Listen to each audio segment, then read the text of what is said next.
여러분, 아침 식사에 대해서 사람들이 평소에 잘 생각하지 않는 아주 기묘한 포인트가 하나 있습니다.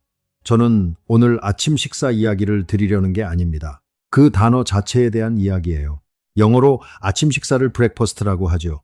이 단어를 쪼개보면 브레이크, 즉 깨다라는 동사와 패스트, 즉 금식이라는 명사가 합쳐진 말입니다. 금식을 깨는 행위.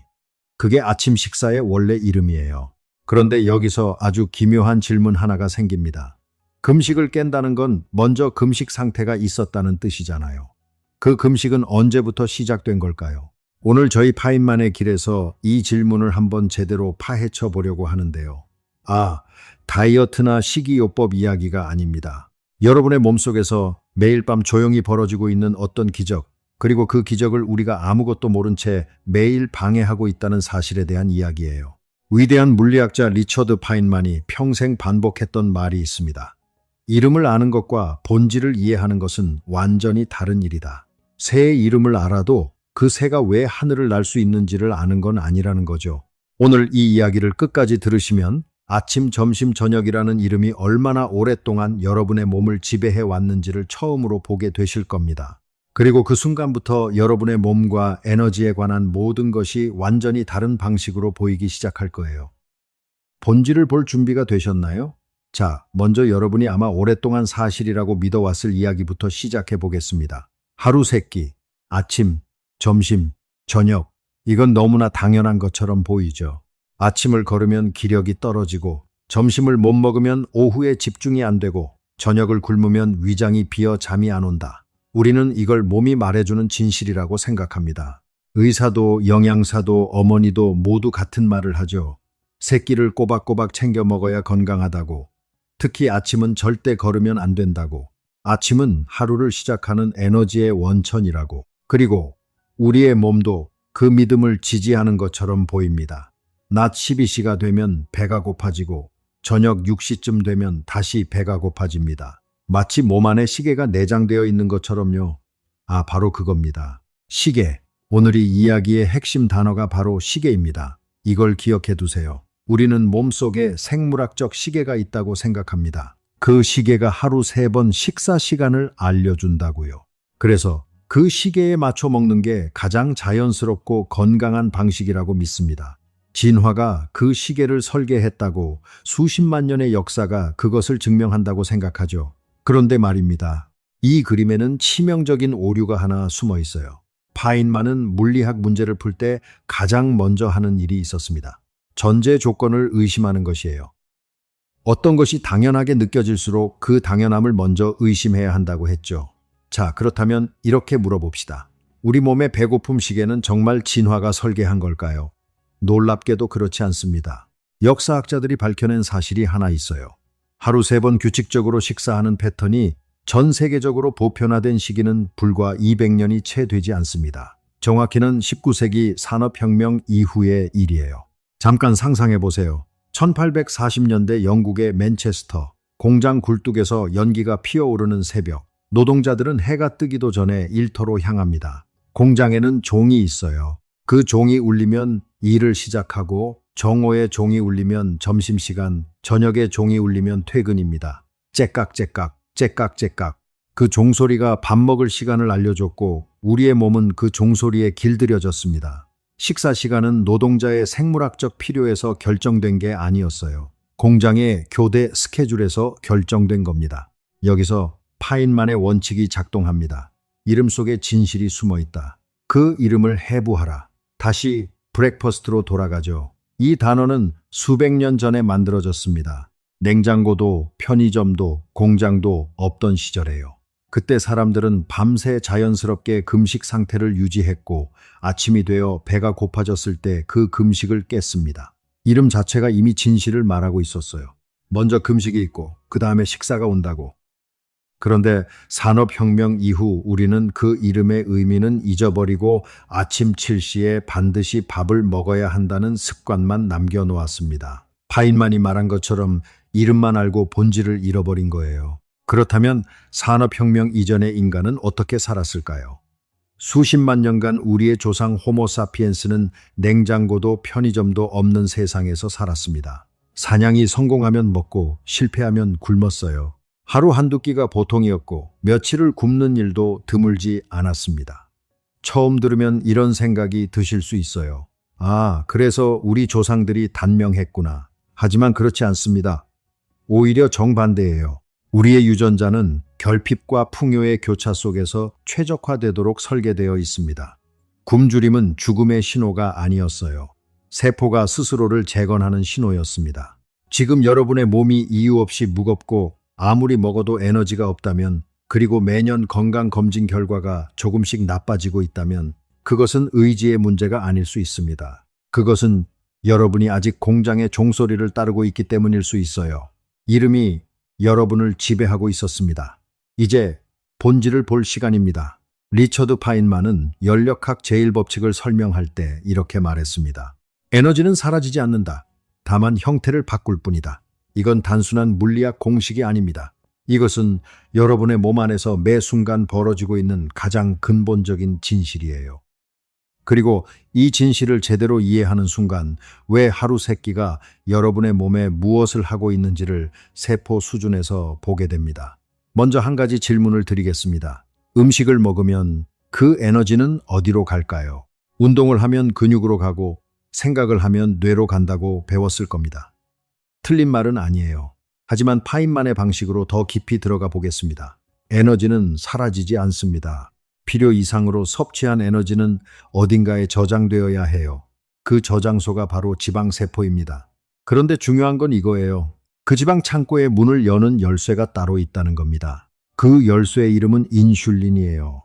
이걸 이렇게 생각해 보세요. 아파트 지하 창고가 있습니다. 거기에 여러분의 에너지가 쌓여 있어요. 그런데 인슐린이 높은 상태일 때는 창고문이 잠겨 있습니다. 아무리 에너지가 필요해도 꺼낼 수가 없어요. 음식을 먹을 때마다 인슐린이 분비됩니다. 인슐린이 분비되면 창고문이 잠기죠. 하루 세 끼. 거기에 간식까지 더하면 인슐린은 하루 종일 높은 상태를 유지합니다. 창고문은 한 번도 제대로 열리지 않아요. 에너지는 계속 쌓이기만 합니다. 이것이 연력학 제1법칙이 여러분의 몸 안에서 작동하는 방식이에요. 에너지는 사라지지 않습니다. 다만 여러분의 허리둘레와 내장에 쌓여갈 뿐입니다. 여기서 가장 역설적인 사실이 등장합니다. 우리는 건강을 위해 꼬박꼬박 세 끼를 챙겨 먹습니다. 아침을 걸으면 건강에 나쁘다고 걱정해요. 하지만 현실은 정반대일 수 있어요. 세 끼를 빠짐없이 먹는 사람이 오히려 세포가 스스로를 치유할 시간을 빼앗고 있는 걸 수도 있습니다. 몸을 보호해 준다고 믿었던 그 종소리가 사실은 여러분의 세포를 가두고 있었던 겁니다. 자, 여기서 아주 자연스럽게 한층 더 깊은 질문 하나가 머리를 스치게 됩니다. 음식을 멈추면 몸 안에서 정확히 어떤 일이 벌어질까요? 2016년 일본의 과학자 오스미 요시노리가 노벨 생리의학상을 받았습니다. 그 이유는 오토파지라는 메커니즘을 발견했기 때문이에요. 오토파지, 그리스어로 자기 자신을 먹는다는 뜻입니다. 처음 들으면 끔찍하게 느껴질 수 있어요. 세포가 스스로를 먹어치운다니. 그런데 이건 인간이 발견한 가장 경이로운 세포 현상 중 하나입니다. 어떻게 설명드릴까요? 파인만의 방식으로 가장 단순하게 표현해 보겠습니다. 여러분의 몸은 발전소입니다. 수조 개의 세포가 모여서 이루어진 거대한 발전소예요. 이 발전소는 수십 년간 쉬지 않고 가동됩니다. 심장이 뛰는 것, 뇌가 생각하는 것, 면역세포가 세균을 쫓는 것, 이 모든 게 이 발전소가 만들어내는 에너지로 돌아가요. 그런데 발전소를 24시간 쉬지 않고 가동하면 어떻게 될까요? 기계는 마모됩니다. 열이 축적되고 부품이 달아나고 쓰레기가 팡팡 쌓여요. 손상된 단백질이 세포 안에 차오르고 기능을 잃은 미토콘드리아가 늘어납니다. 이것이 세포 수준에서의 노화예요. 오토파지는 바로 이 문제를 해결하는 야간 정비 팀입니다. 발전소가 잠시 가동을 멈추고 정비 시간을 가질 때 청소팀이 들어와요. 손상된 기계를 수리하고 쓰레기를 치우고 망가진 미토콘드리아를 분해해서 새로운 에너지로 재활용합니다. 기능을 잃어버린 단백질은 해체해서 새 부품을 만드는 원료로 씁니다. 이게 오토파지예요. 그런데 이 청소팀이 출동하려면 반드시 하나의 조건이 충족되어야 합니다. 발전소가 멈춰야 합니다. 음식이 들어오지 않아야 해요. 연구에 따르면 오토파지는 마지막 식사로부터 최소 12시간이 지난 후부터 서서히 활성화되기 시작합니다. 14시간에서 16시간 사이에 가장 강력하게 작동하고요. 하루 세 끼를 아침 7시, 점심 12시, 저녁 7시에 먹는 사람은 공복 시간이 최대 12시간을 넘기 어렵습니다. 오토파지의 청소팀은 문 앞에 도착했다가 다시 돌아가기를 반복해요. 세포 안에 손상된 단백질은 쌓여가고 기능을 잃은 미토콘드리아는 계속 늘어납니다. 이것이 만성 피로, 만성 염증, 그리고 세포 수준의 노화가 진행되는 물리적 메커니즘이에요. 공장의 종소리가 밥 먹을 시간을 알려줬고 그 종소리가 야간 정비팀을 막아버린 겁니다. 우리의 수렵 채집인 조상들은 이 사실을 몰랐습니다. 하지만 그들의 몸은 알고 있었어요. 사냥에 실패한 날, 이틀을 굶은 날, 그 결핍의 시간 동안 그들의 세포는 조용히 그리고 완벽하게 스스로를 청소하고 있었습니다. 굶주림은 고통이 아니었어요. 그것은 진화가 수십만 년에 걸쳐 설계한 세포 재건의 시간이었습니다.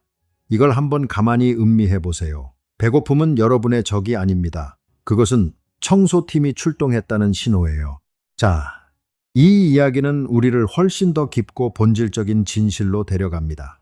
오토파지 이야기를 들으면 자연스럽게 이런 질문이 나옵니다. 그럼 세포가 스스로를 청소한다는 건 알겠는데 왜 우리는 그렇게 쉽게 지치고 염증에 시달리고 노화가 진행되는 걸까요? 바로 여기가 가장 중요한 포인트입니다. 세포 안에는 미토콘드리아라는 작은 발전기가 있어요. 여러분 세포 하나에 수백에서 수천 개가 들어 있습니다. 이 미토콘드리아가 하는 일은 단 하나예요. 영양소를 태워서 에너지를 만드는 것입니다. 심장이 뛰는 에너지, 뇌가 생각하는 에너지, 면역세포가 싸우는 에너지 모두 이 미토콘드리아에서 나와요. 미토콘드리아는 말 그대로 생명의 엔진입니다. 그런데 이 엔진이 쉬지 않고 과부하 상태로 돌아가면 어떻게 될까요? 파인만이 말한 열역학의 법칙이 그대로 적용돼요. 기계는 마모됩니다. 열이 축적되고 부산물이 쌓입니다. 에너지를 만드는 과정에서 미토콘드리아는 필연적으로 부산물을 만들어냅니다. 그것이 바로 활성산소, 즉 자유라디칼이에요. 자동차 엔진이 연료를 연소할 때 배기가스가 나오는 것처럼 미토콘드리아가 에너지를 만들 때도 이 활성산소가 배출됩니다. 정상적인 상태에서 자유라디칼은 몸의 항산화 시스템이 처리할 수 있어요. 문제는 인슐린이 만성적으로 높은 상태에서 미토콘드리아가 끊임없이 과부하 상태로 가동될 때입니다. 자유라디칼은 항산화 시스템이 감당할 수 없는 수준으로 폭발적으로 증가해요. 뚝! 이것이 만성염증의 물리적 기원이에요. 만성염증이라는 단어를 들으면 막연하게 느껴질 수 있어요. 그런데 현대의학이 밝혀낸 사실은 충격적입니다. 2형 당뇨, 알츠하이머, 심혈관 질환, 그리고 일부 암에 이르기까지 현대인을 괴롭히는 거의 모든 만성질환의 뿌리에 만성염증이 있어요. 그리고 그 만성염증의 뿌리에는 만성적으로 높은 인슐린 수치가 있습니다.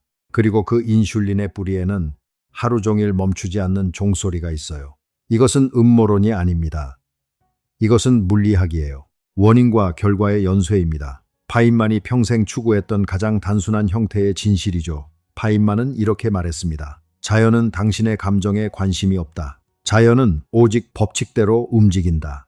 세포는 여러분이 바쁜지, 스트레스를 받는지, 오늘 중요한 회의가 있는지 관심이 없어요. 세포는 오직 인슐린 신호에 반응합니다. 인슐린이 낮으면 지방을 태우고 스스로를 정비해요. 인슐린이 높으면 저장하고 쌓고 마모됩니다. 이게 전부예요. 그리고 이 단순한 진실이 여러분을 훨씬 더 기묘하고 깊은 질문으로 이끕니다. 바로 여기서부터 상황이 진짜 기묘해집니다. 지금까지의 이야기는 세포와 인슐린에 관한 것이었어요. 아주 미시적인 세계의 이야기였습니다. 그런데 파인만이 가장 좋아했던 사고방식이 있어요. 하나의 진실이 여러 스케일에서 동시에 적용될 때 그건 정말로 중요한 진실이라는 겁니다. 세포 수준에서 작동하는 법칙이 우주 수준에서도 작동한다면 그 법칙은 진짜라는 거죠. 그렇다면 이 이야기는 더 큰 스케일에서 어떻게 보일까요? 1905년 아인슈타인이 특수 상대성 이론을 발표했을 때 물리학자들은 불편한 진실 하나와 마주했습니다. 시간은 흐르지 않는다는 것이에요. 처음 들으면 무슨 소리냐고 하실 수 있습니다. 조금만 차분하게 뜯어보죠. 우리는 시간이 강물처럼 과거에서 현재를 거쳐 미래로 흘러간다고 느낍니다. 째깍째깍 시계 바늘이 움직이는 것처럼 시간이 진행된다고 느껴요. 하지만 물리학은 전혀 다른 그림을 보여줍니다. 과거, 현재, 미래는 동시에 존재해요. 마치 LP 레코드판처럼 첫 번째 트랙과 마지막 트랙이 이미 같은 판 위에 새겨져 있듯이 우주의 모든 시간은 하나의 거대한 4차원 덩어리 속에 동시에 존재합니다. 물리학자들은 이것을 블록 우주라고 불러요. 리처드 파인만 역시 이 개념을 깊이 탐구했습니다. 그리고 그것이 인간의 의사결정에 얼마나 근본적인 의미를 갖는지를 사유했어요. 처음 들으면 이것이 여러분의 삶과 무슨 관계가 있는지 의아할 수 있습니다. 하지만 조금만 더 깊이 들어가 보세요. 블록 우주의 관점에서 보면 오늘 여러분이 내리는 선택은 단순히 오늘 하루의 결정이 아닙니다. 그것은 우주의 시간과 공간 구조 속에 영원히 새겨지는 하나의 좌표예요. 오늘 밤 야식을 먹기로 한 선택도, 오늘 아침 공복 상태에서 아파트 단지를 한 바퀴 걷기로 한 선택도, 그 모든 것은 이미 우주의 4차원 구조 속에 불변의 점으로 존재합니다. 사라지지 않아요. 취소되지 않습니다. 다만 그 결과가 여러분의 세포 안에, 여러분의 미토콘드리아 안에, 여러분의 뼈와 뇌 안에 물리적으로 축적되어 갈 뿐이에요. 이걸 한번 가만히 음미해 보세요. 이것은 여러분을 압박하려는 말이 아닙니다. 오히려 정반대예요. 이것은 해방의 메시지입니다. 우리는 종종 과거의 선택들 때문에 자신을 괴롭힙니다. 수십 년간 잘못된 식습관을 유지해왔다는 죄책감, 몸을 돌보지 못했다는 후회. 하지만 파인만의 물리학적 관점에서 보면 과거는 이미 블록 우주 속에 새겨진 불변의 좌표입니다. 그것을 바꾸려는 시도는 에너지의 낭비예요. 물리학은 이렇게 말합니다. 여러분이 통제할 수 있는 것은 오직 지금 이 순간의 선택뿐입니다. 그리고 그 선택이 새로운 좌표를 만들어냅니다. 블록 우주는 계속 확장되고 있어요. 여러분의 미래 좌표는 아직 새겨지지 않았습니다. 지금 이 순간 여러분이 그것을 새기고 있어요. 자, 이 관점은 우리를 마지막으로 가장 깊은 질문 앞으로 데려갑니다. 새벽 3시, 잠이 오지 않는 밤에 문득 찾아오는 그 공포를 여러분도 알고 있을 거예요. 내 몸이 늙어간다는 것, 언젠가는 이 모든 것이 끝난다는 것. 그 앞에서 우리는 너무나 작고 무력하게 느껴집니다. 저는 그 공포가 실제한다는 것을 압니다. 그것을 부정하거나 외면하라고 말씀드리는 게 아니에요. 하지만 파인만이 가르쳐준 것처럼 그 공포의 이름이 아니라 본질을 들여다보면 전혀 다른 것이 보입니다. 노화는 연력학 제2법칙, 즉 엔트로피가 증가하는 우주적 법칙의 산물이에요. 모든 것은 무질서를 향해 나아갑니다. 별도, 은하도, 인간의 몸도 예외가 없어요. 이것은 사실입니다. 하지만 물리학이 또한 가르쳐주는 것이 있습니다. 엔트로피의 속도는 조절할 수 있다는 것이에요.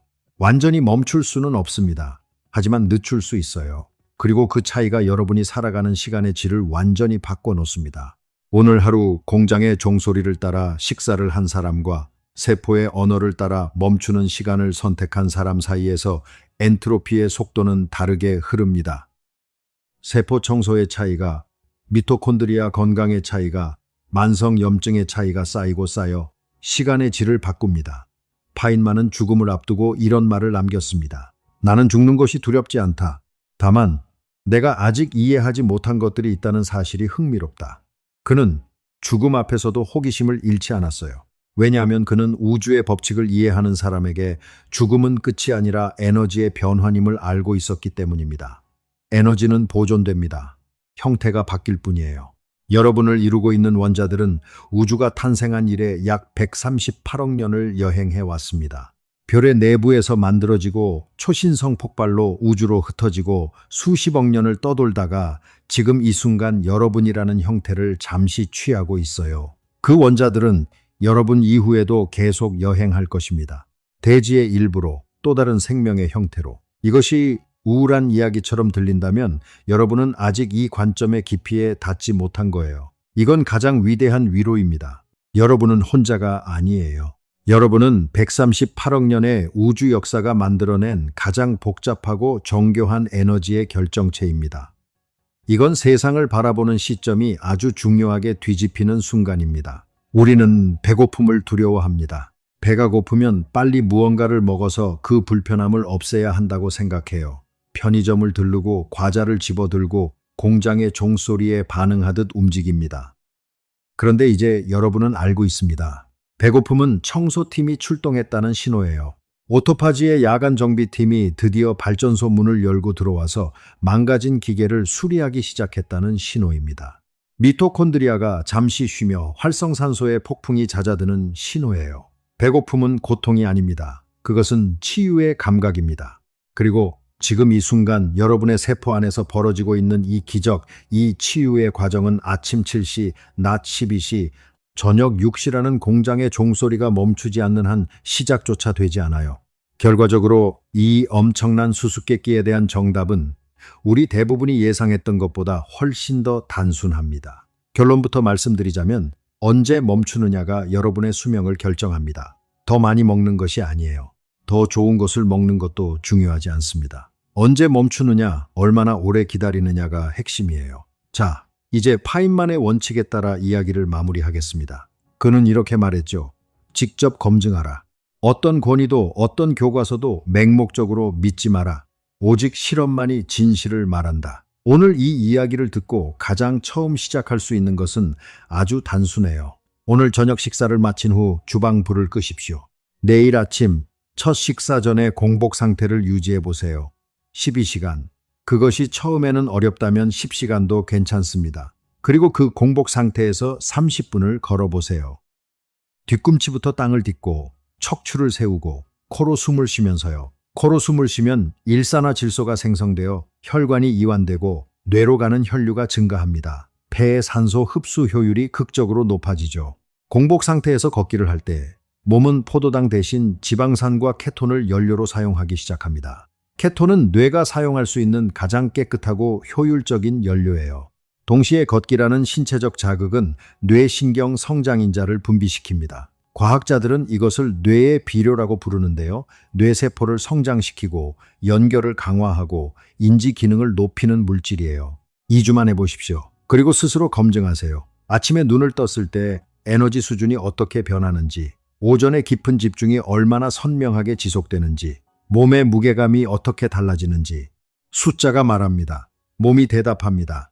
여러분은 그저 관찰하면 됩니다. 우리는 오늘 긴 여정을 함께 걸어왔습니다. 브렉퍼스트라는 이름 속에 숨겨진 진실에서 출발했어요.